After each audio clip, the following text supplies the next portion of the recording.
Danes v Pomurskem dnevniku proti odlagališču v Ormožu. Osnovna šola 2 zmagovalka natečaja.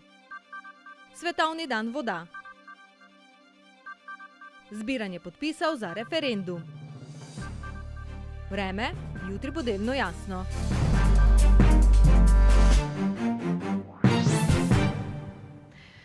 Gledalke in gledalci, lepo pozdravljeni v današnjem Pomurskem dnevniku. Ormoški župan Alojz Sok in tamkajšnja civilna iniciativa, ki nasprotuje novemu odlagališču v občini, sta na bojni nogi. Potem, ko je občina potrdila izdelavo prostorskega načrta, je 300 okoliških prebivalcev podpisalo peticijo proti odlagališču. Na zadnji seji občinskega sveta, kjer so bili prisotni tudi predstavniki civilne iniciative, je morala posredovati celo policija. Civilna iniciativa je s transparenti na starem odlagališču protestirala proti izgradnji novega. Peticijo proti pripravi novega prostorskega načrta je podpisal tudi Boštjan Štefančič. Tu živim v bližini tega starega odlagališča in z podaljšanjem obratovanja tega odlagališča so začele voziti smeti iz cele Slovenije sem. Tu je neznosen smrad in na tak način, kako se v Ormožu smetmi dela, da se polnijo žepi samo nekaterim, na tak način občani ne moremo biti. Mi, na primer, poleti sploh tu skoraj ne moramo imeti odprtih oken, ker se tu neznosen smrad širi, ker se vozijo nesortirane smeti, dosti organskega odpada in ne vem, kje še v Sloveniji se tako smetmi dela kot v Ormožu. Nova lokacija odlagališča je opuščen glinokop, kjer pa naj bi stala tudi sodobna sortirnica, kjer bo ravnanje z odpadki okolju prijaznejše, opozarja župan Alojz Sok. Glede, mi imamo zdaj odlagališče, kjer se odlagajo neobdelani odpadki. Seveda novo odlagališče, kolikor bi do njega prišlo, bo odlagališče, kjer se bodo odlagali samo obdelani odpadki. Se pravi, poleg tega tudi sortirna linija in pa kompostarna. Vsega tega sedaj nimamo. Sedaj se dejansko odlaga ta preostanek odpadkov, tudi velikokrat pomešan z organskimi snovmi, tako da tudi seveda sedanje odlagališče, ki ga imamo tukaj na Dobravi pri Ormožu, zaudarja velikokrat in razumem, ljudje se seveda tega bojijo. Tako da obrazložitev, prikaz bo sodobno urejenega odlagališča, potem pa seveda je odločitev v rokah krajanov vsekakor.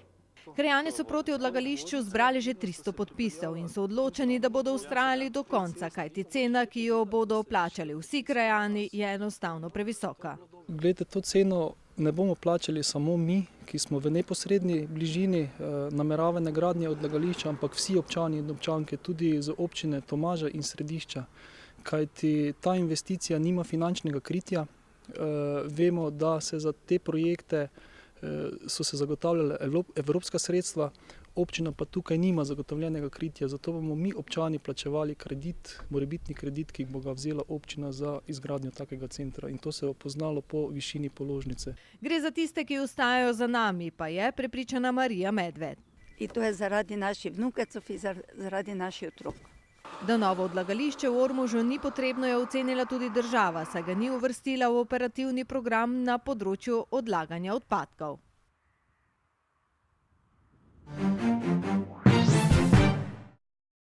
Dravske elektrarne Maribor so v sodelovanju s holdingom Slovenske elektrarne in pod okriljem znamke Modri Jan izvajale ekoprojekt Pomurja za osnovne šole in vrtce. Na projekt se je prijavilo 25 razredov oziroma skupin iz osnovnih šol in vrtcev pomurske regije. Prvo nagrado in s tem donacijo v višini 1500 evrov, ki jo podarja družba Dravske elektrarne Maribor, je prejela osnovna šola 2 Murska Sobota. Po zaslugi ekološkega krožka, ki je izdelal 2 pravljici o štorklji in reki Muri in štorklji na pot. V naš studio smo zato povabili mentorico krožka Simono Marinič. Lepo pozdravljeni. Dober dan. Kot sem dejala, danes ste pravzaprav izvedeli, da ste prejemnik prve nagrade za 2 pravljici. Ste pričakovali zmago?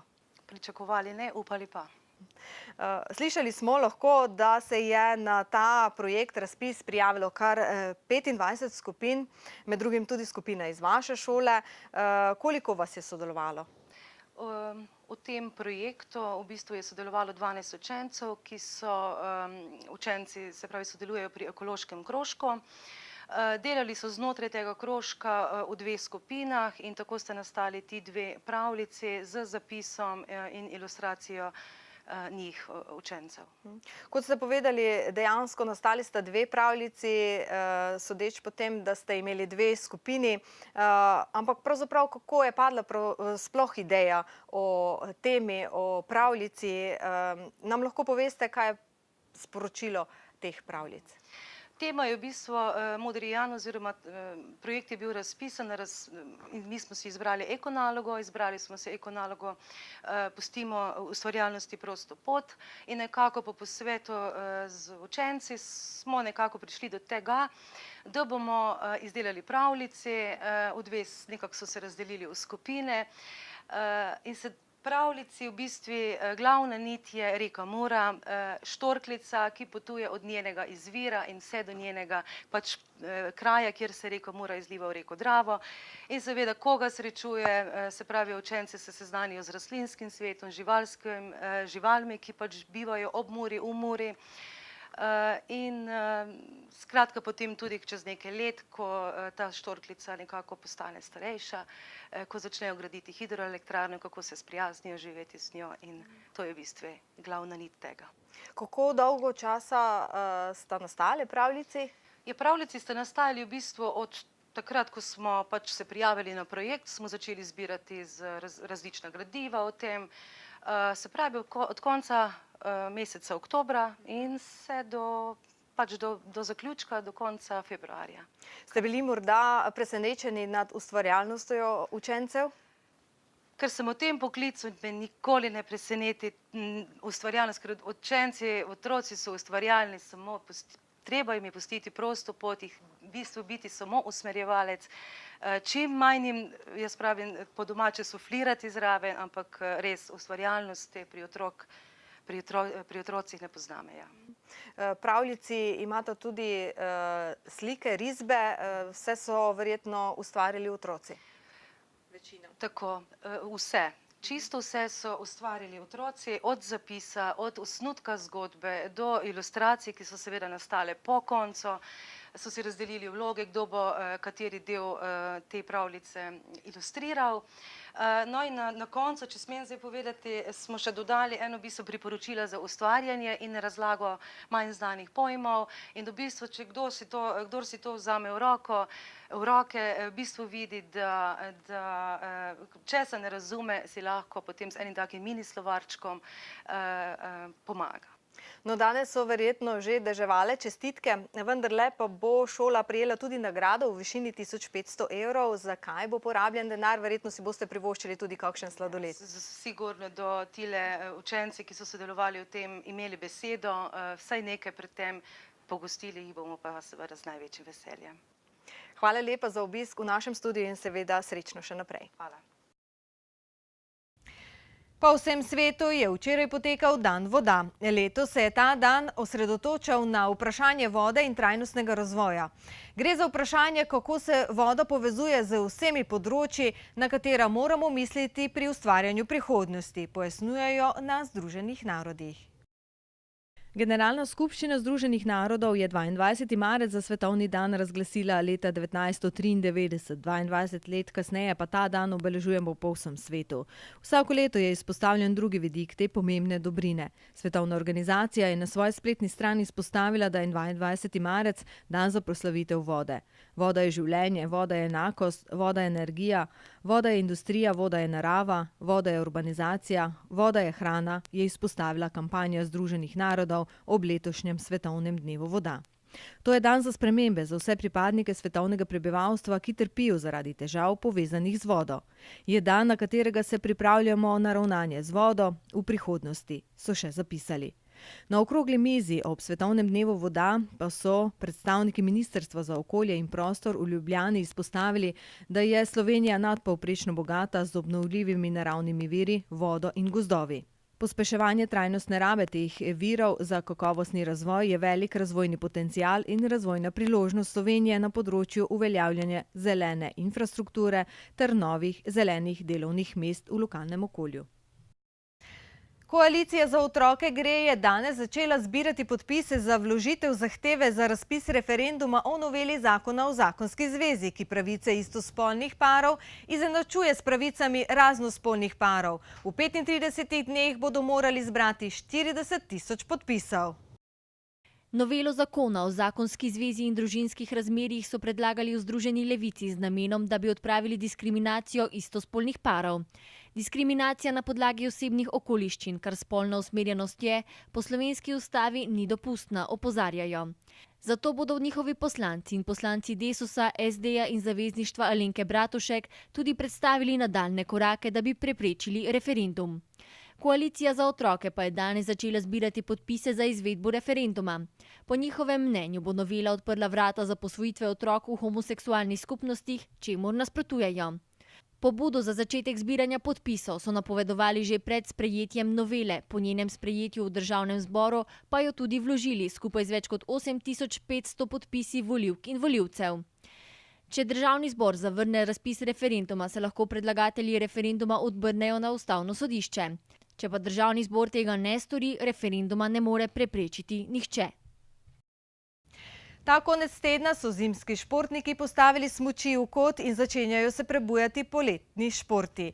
Nogometaši Farmteh Veržej so gostovali v Šmartnem ter se razšli brez zadetkov. Bolj uspešne so bile nogometašice Pomurja.